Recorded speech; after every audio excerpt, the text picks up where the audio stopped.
Bueno, hermanos, vamos a comenzar, vamos a presentarnos ante el Señor en esta última clase de escuela dominical de este año, si Dios permite y si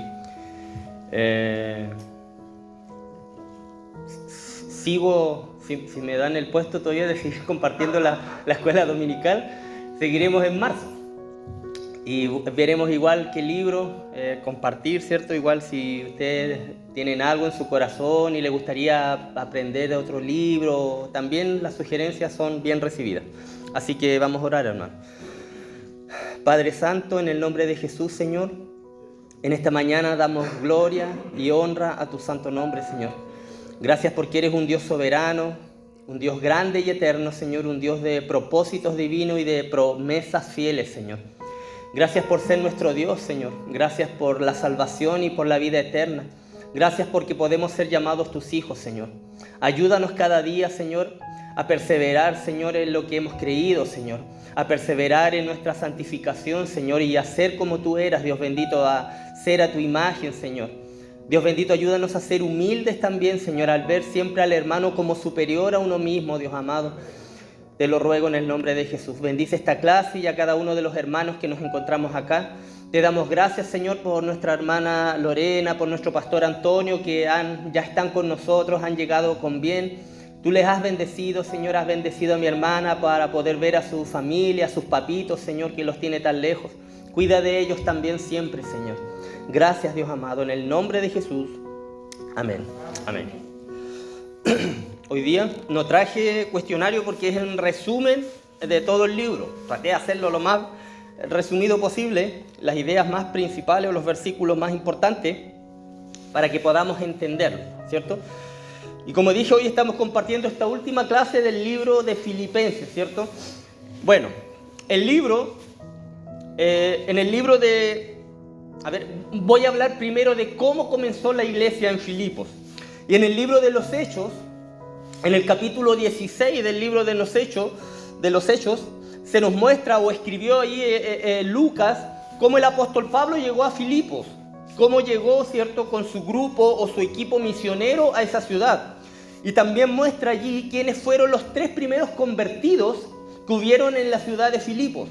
La primera persona fue una mujer que se llamaba Lidia, que era una mercader, ¿cierto? Tenía un negocio, ¿cierto? Era una comerciante, por decir algo, tenía una empresa de ventas de púrpura, dice la escritura, o telas de color púrpura, las cuales eran muy costosas, ¿cierto? Porque el color púrpura era muy difícil de conseguir, entonces por lo mismo que estas telas eran demasiado costosas y la compraban pura gente adinerada, entonces esta Lidia tenía una situación económica relativamente alta.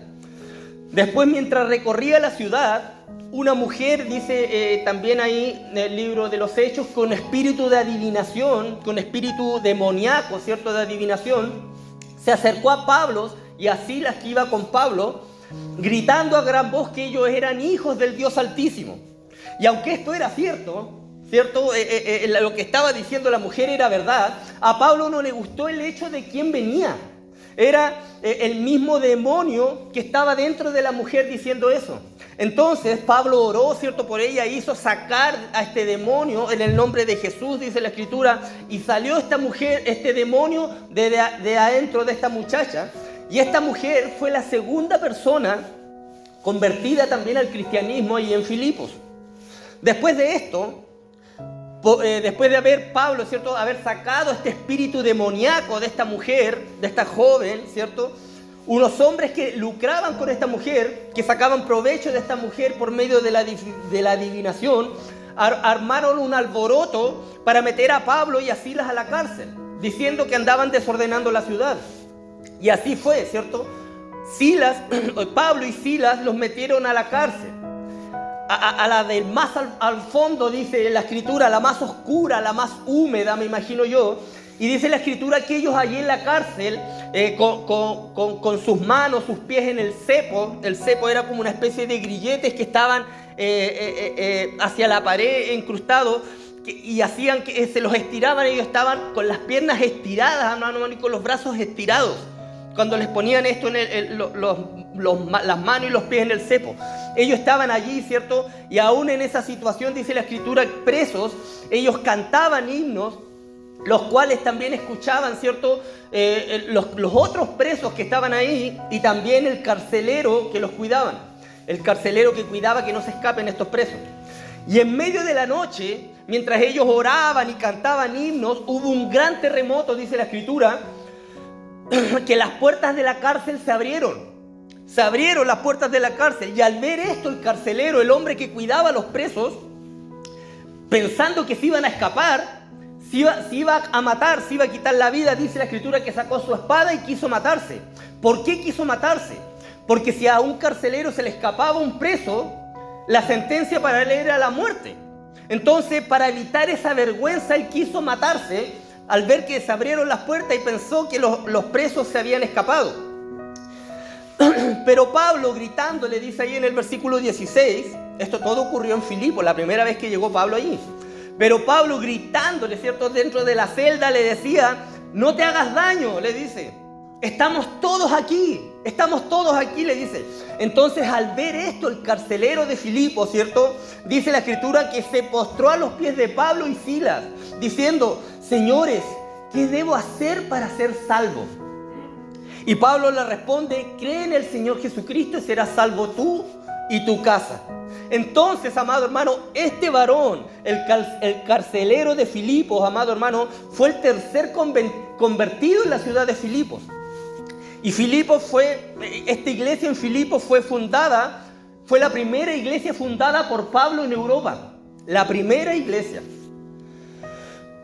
Pablo escribió esta carta, ¿cierto? Y ese es el contexto de cómo llegó Pablo a Filipos. De esa manera, Pablo comenzó o se inició la iglesia en esa ciudad. Pablo escribió esta carta de Filipenses, ¿cierto?, preso también en la ciudad de Roma, en una especie de arresto domiciliario, ¿cierto? Un arresto domiciliario o una casa que arrendaban y él estaba ya ahí. Tenía este beneficio, por decir algo, por el hecho de que él era un ciudadano romano. Por eso tenía este beneficio de estar en una especie de arresto domiciliario.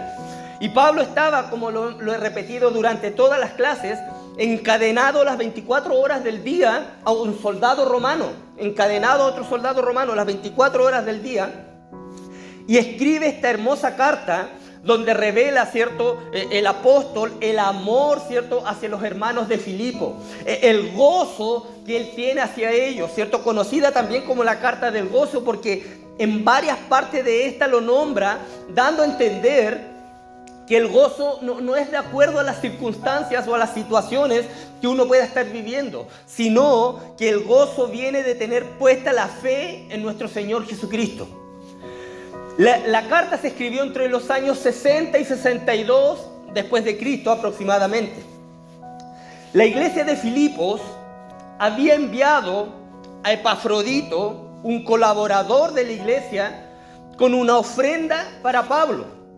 Y también para que este varón, Epafrodito, pudiera también ayudar a Pablo en los quehaceres diarios, para que pueda ayudar en las necesidades que Pablo quisiera, ¿cierto?, en lo que fuera necesario. Pero después Pablo envía la carta desde Roma con este mismo Epafrodito a la iglesia de Filipos.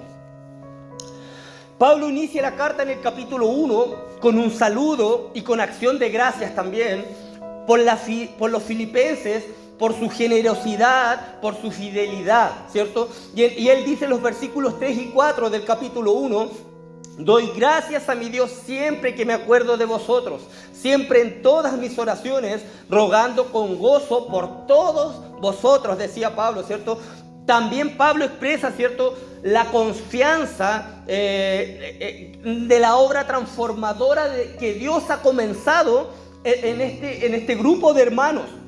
Como dice el versículo 6 del capítulo 1, estando persuadido de esto, que el que comenzó en vosotros la buena obra la perfeccionará hasta el día de Jesucristo. ¿Cierto? Pablo tenía esa confianza que el Señor había empezado una obra en la iglesia de Filipos y le iba a terminar. Y después Pablo, en los versículos del 12 al 26, se enfoca en la preocupación de los filipenses por él. La iglesia de Filipo estaba preocupada por él. que es por la condición de estar preso en Roma. Por eso que envían a Epafrodito con esta ofrenda de dinero y para que Epafrodito también pueda ayudar a Pablo. La iglesia estaba preocupada por el bienestar de Pablo. Y Pablo, en cierto modo, les dice que estar en prisión no es para nada malo para él. A pesar de estar en prisión, a pesar de todas esas cosas, él dice, todo esto ha sido de beneficio para el Evangelio. Les responde, ¿cierto?, a los filipenses. Es un beneficio para el Evangelio. En los versículos 2 y 13 dice, quiero que sepáis, hermanos, que las cosas que me han sucedido han redundado más bien para el progreso del Evangelio. De tal manera que mis prisiones se han hecho patentes en Cristo y en todo el pretorio, o en toda la guardia pretoriana, dice otras versiones, y a todos los demás. O sea, Pablo no estaba triste por estar preso, amado hermano. Él le responde, ¿cierto?, a la preocupación de los filipenses, diciéndole que estar preso es un beneficio para el Evangelio, porque a través de eso él ha podido llegar a toda la guardia pretoriana, a todos los soldados que se encontraban allí, gobernadores, qué sé yo. Y Pablo, después Pablo, bueno, como dije, él estaba feliz y gozoso, que es lo que la carta muestra constantemente, ¿cierto? El gozo de Pablo, que este evangelio estaba llegando, ¿cierto?, a aquellas personas.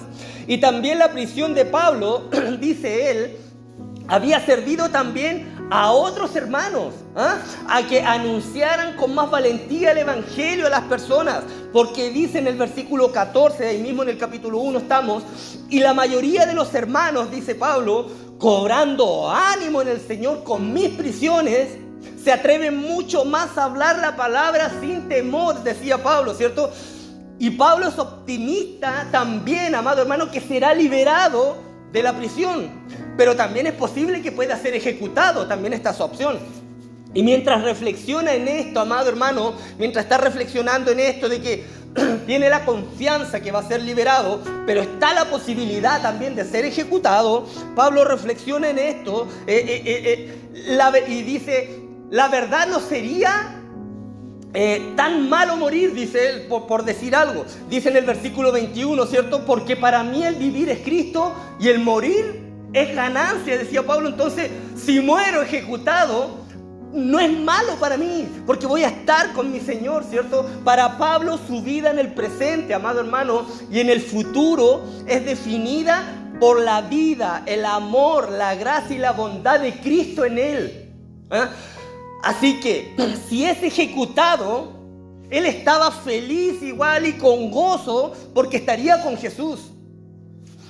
Y si es liberado, puede seguir trabajando para poder llegar a muchas más personas y pueblos con la palabra del evangelio, ¿cierto? Y por el beneficio de ellos también, como dicen los versículos 23 y 25.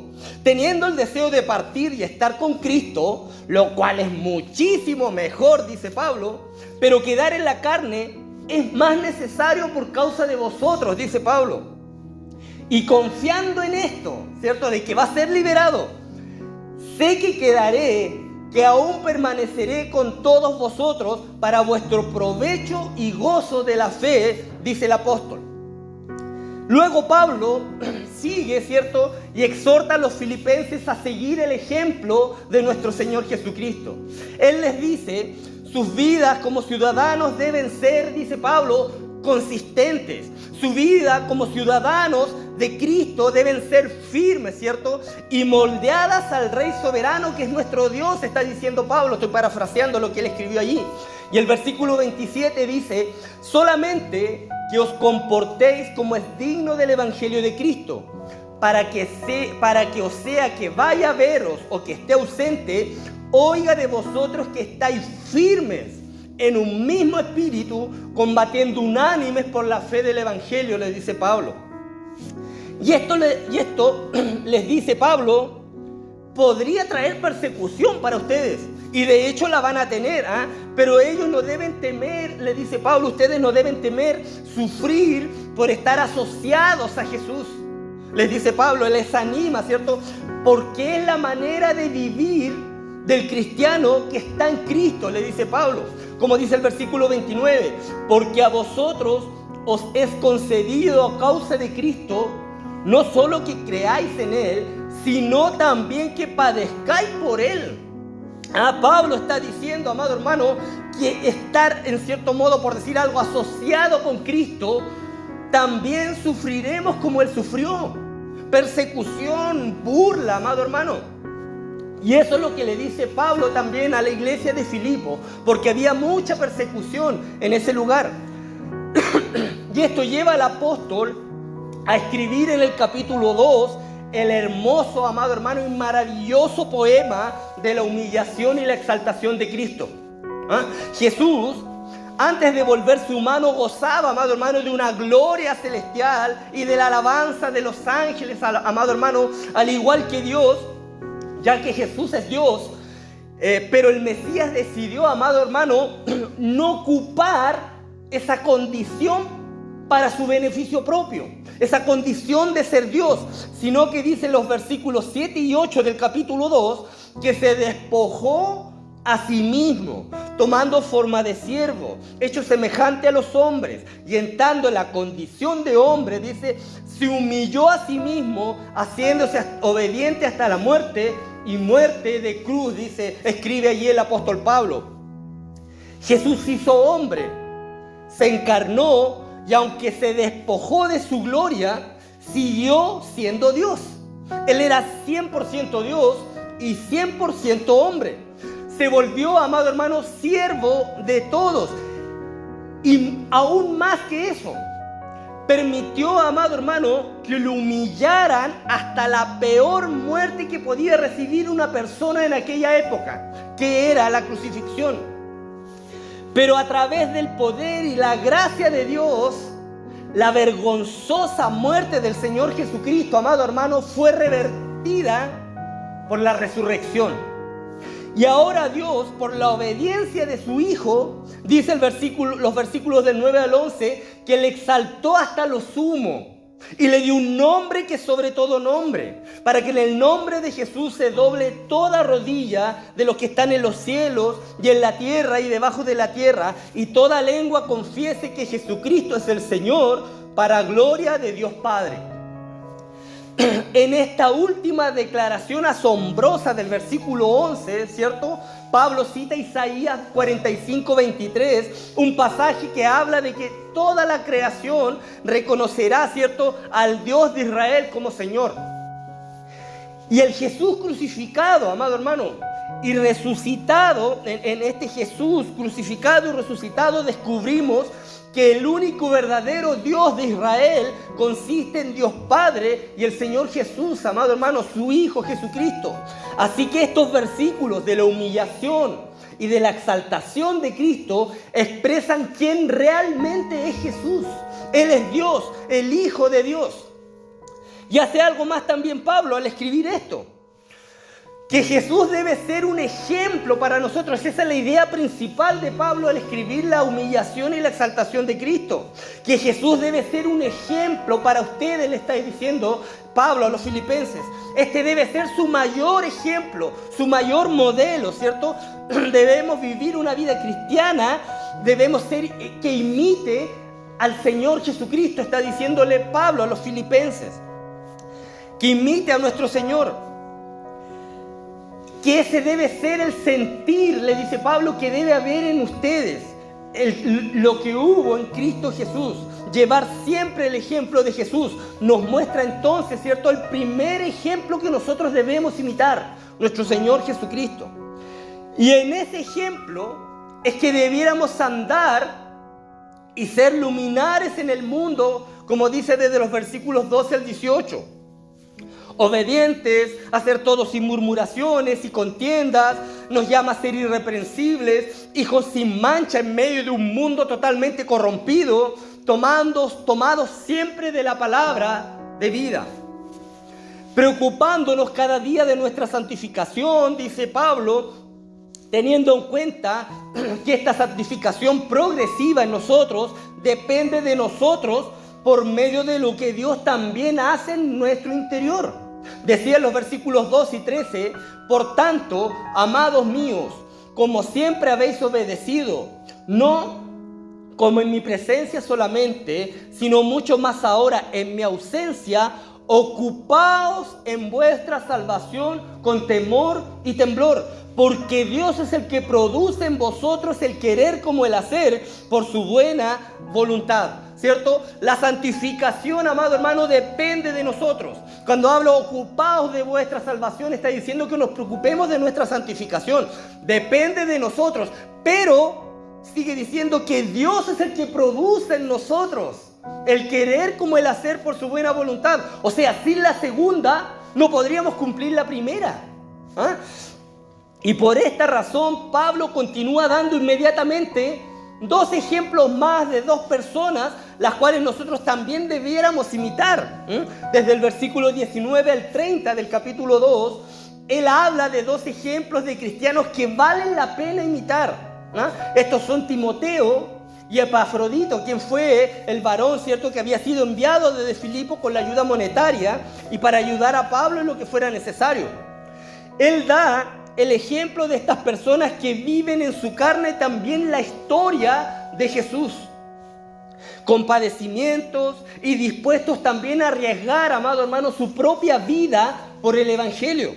Timoteo, siempre preocupado por el bien de los demás, que el de su propio bien, ¿cierto? Un hombre temeroso de Dios y obediente.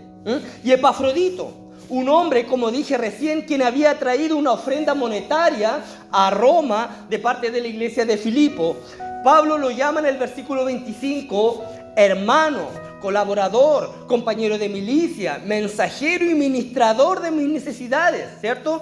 El cual terminó también arriesgando su vida, como dice el versículo 30, porque por la obra de Cristo estuvo próximo a la muerte, exponiendo su vida para suplir lo que faltaba en vuestro servicio por mí. Epafrodito, hermanos, se enfermó tanto que casi murió tratando de ayudar a Pablo.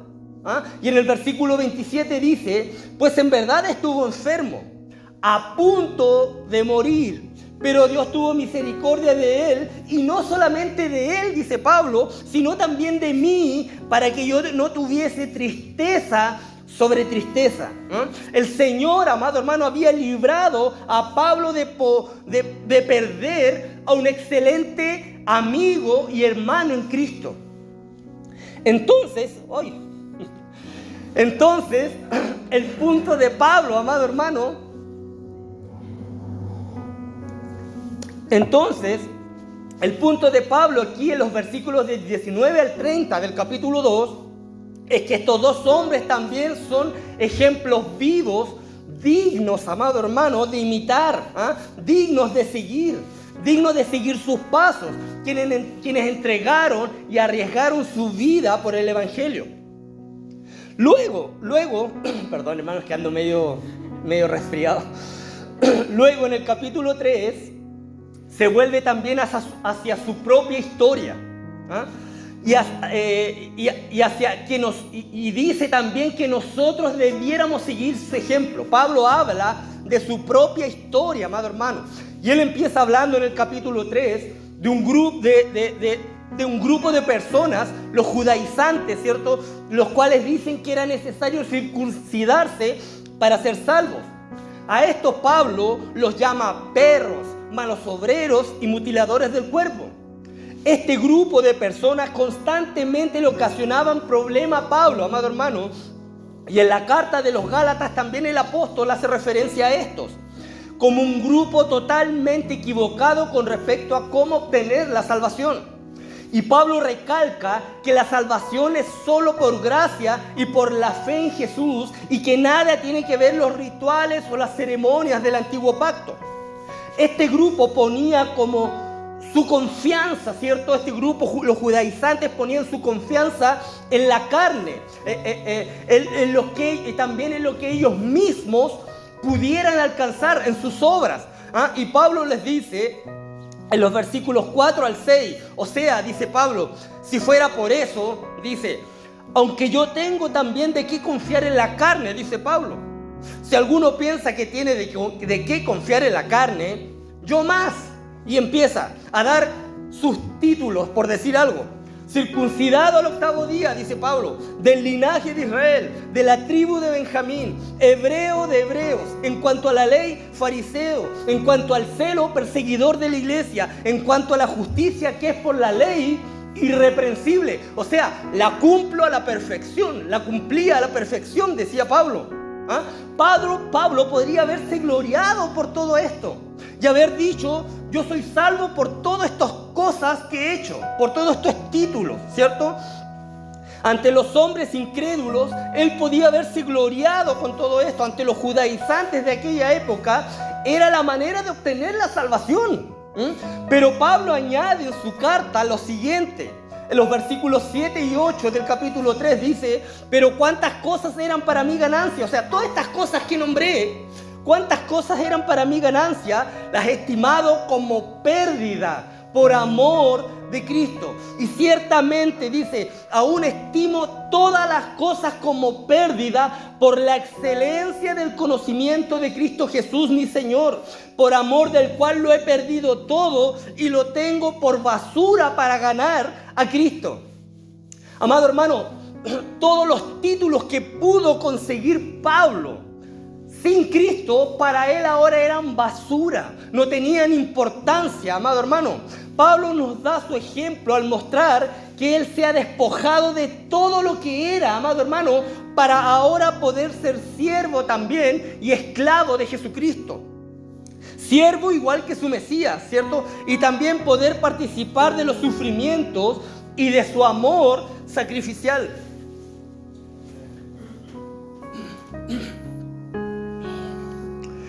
Y continúa diciendo en los versículos 20 y 21 del capítulo 3: mas nuestra ciudadanía, dice él, ¿cierto?, está en los cielos, de donde también esperamos al Salvador, al Señor Jesucristo, el cual transformará el cuerpo de la humillación nuestra para que sea semejante al cuerpo de la gloria suya, por el poder con el cual puede también sujetar a sí mismo todas las cosas, dice Pablo. Amén. Y esta debe ser, amado hermano, una esperanza gloriosa para cada uno de nosotros, amado hermano.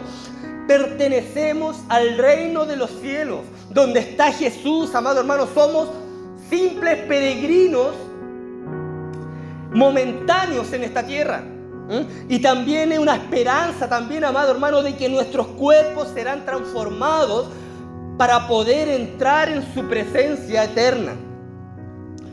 Luego, en el capítulo 4, los versículos del 1 al 9, anima, ¿cierto? Pablo exhorta y alienta a los filipenses a seguir siempre firmes, dice él, que se mantengan firmes y a seguir viendo la historia de Jesús en el peregrinar cristiano.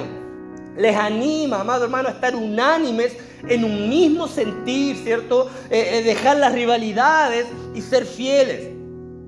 Vemos en esta sección que se dirige también a dos mujeres líderes de gran estima para Pablo. Él las quería mucho, porque él dice: las cuales trabajaron con él y combatieron juntos por el evangelio de Cristo. Y estas son Evodia y Síntique.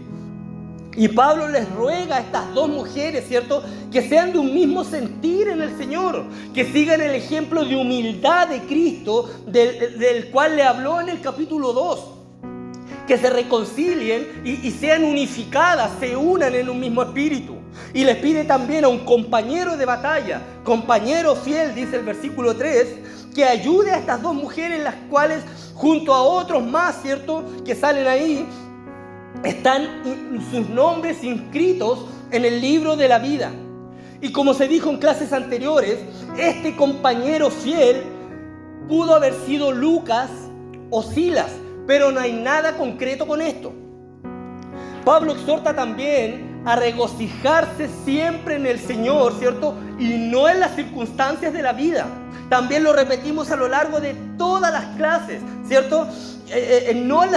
A regocijarse en el Señor siempre, dice él, no en las circunstancias o en las persecuciones o en las aflicciones o en los problemas, ¿cierto? No enfocarse en eso, sino gozarnos, dice, en Cristo. Él dice en el versículo 4, ahí del capítulo 4, regocijaos en el Señor siempre. Y vuelve a repetirlo, otra vez digo, regocijaos, dice Pablo, ¿cierto?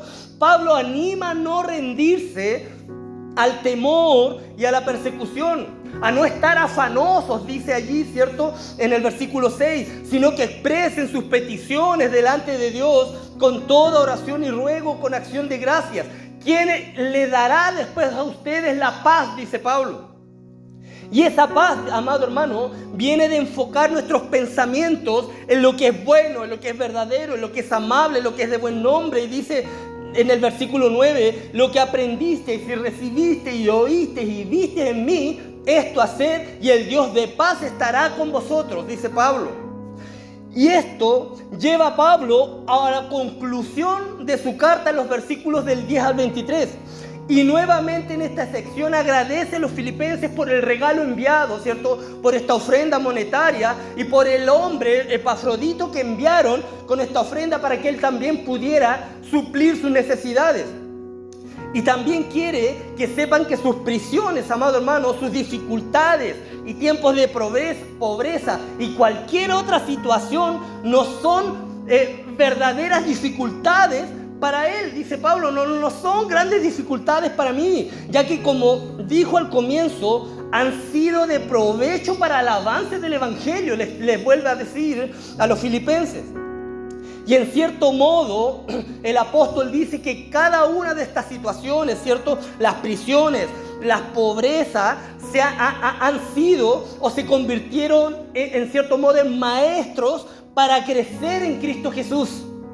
Diciendo que no importa las circunstancias, Pablo dice que ha aprendido el secreto del contentamiento. En los versículos 2 y 13 de este último capítulo 4 dice: sé vivir humildemente y sé tener abundancia. En todo y por todo estoy enseñado, así para estar saciado como para tener hambre, así para tener abundancia como para padecer necesidad. Todo lo puedo en Cristo que me fortalece, amado hermano. Todo lo puedo en Cristo que me fortalece, amado hermano. Pablo ha llegado a ver sus prisiones y persecuciones, ¿cierto? Ha llegado a ver su propio sufrimiento como una participación de los padecimientos de Cristo. Y cuando el apóstol dice todo lo puedo en Cristo que me fortalece, amado hermano, está hablando del área espiritual. Yo no puedo decir, por ejemplo, todo lo puedo en Cristo que me fortalece si, voy a dar un ejemplo, si en mi trabajo, por ejemplo, me despiden porque me pillaron haciendo algo mal, o llegaba todos los días atrasado y me despidieron por mi irresponsabilidad, yo no puedo usar esta frase y decir, no importa, todo lo puedo en Cristo que me fortalece. No, amado hermano, está hablando de lo espiritual. Hay que ver los versículos anteriores, siempre el contexto, ¿cierto? Él viene hablando que sabe vivir humildemente, que sabe vivir en abundancia, que en todo ha sido enseñado, ¿cierto? Hablando de lo espiritual, todo lo puedo en Cristo que me fortalece. Esta hermosa carta, amado hermano, del apóstol Pablo, ya con esto termino, más que un libro con contenido teológico o doctrinal, amado hermano, es una muestra del corazón de Pablo y una muestra del gran amor y el deseo de bien para toda la iglesia de Filipos, a la cual Pablo amaba con todo su corazón, así como también a las otras iglesias. Y anima a los creyentes a estar unidos, anima a los creyentes en Filipos a estar firmes en el Señor, ¿cierto? Y vivir a semejanza de Cristo. Durante toda la carta, amado hermano, Pablo mostró una actitud de gozo, una actitud de alegría. El tono dominante de la carta es gozoso, amado hermano, alegre, ¿cierto? Y este gozo, dice Pablo, está fundado en la persona de Jesucristo y no en las situaciones de la vida diaria. Y en los versículos 21 y 22, al final del capítulo 4, da los saludos finales y termina diciendo en el versículo 23 las siguientes palabras: la gracia de nuestro Señor Jesucristo sea con todos vosotros. Amén. Una conclusión acostumbrada por el apóstol en algunas de sus cartas. La misma conclusión también la escribió en la carta a los Romanos en el capítulo 16 y termina con una afirmación que es amén, ¿cierto? Una afirmación de confesión, amado hermano, que constantemente también nosotros decimos, ¿cierto? Y Pablo la usa para asegurar o para afirmar con convicción, amado hermano, que todo lo escrito es una santa verdad ante los ojos de Dios. Por eso que termina diciendo amén con convicción. Y hay que tener cuidado con los amén igual, amado hermano, aprovechando que digo este tema. Porque a veces hay un predicador predicando y puede decir, y Satanás viene a matar y destruir a los hijos de Dios. Y alguien dice amén. Hermano, hay que tener cuidado con los amén. Porque usted no puede estar afirmando algo que hace Satanás. ¿Me entiende? A veces tenemos que tener cuidado con el amén. El amén, amado hermano, es una confesión para asegurar o afirmar algo, ¿cierto? Una convicción de lo que se está diciendo. Tengamos cuidado también con los amén. Amén.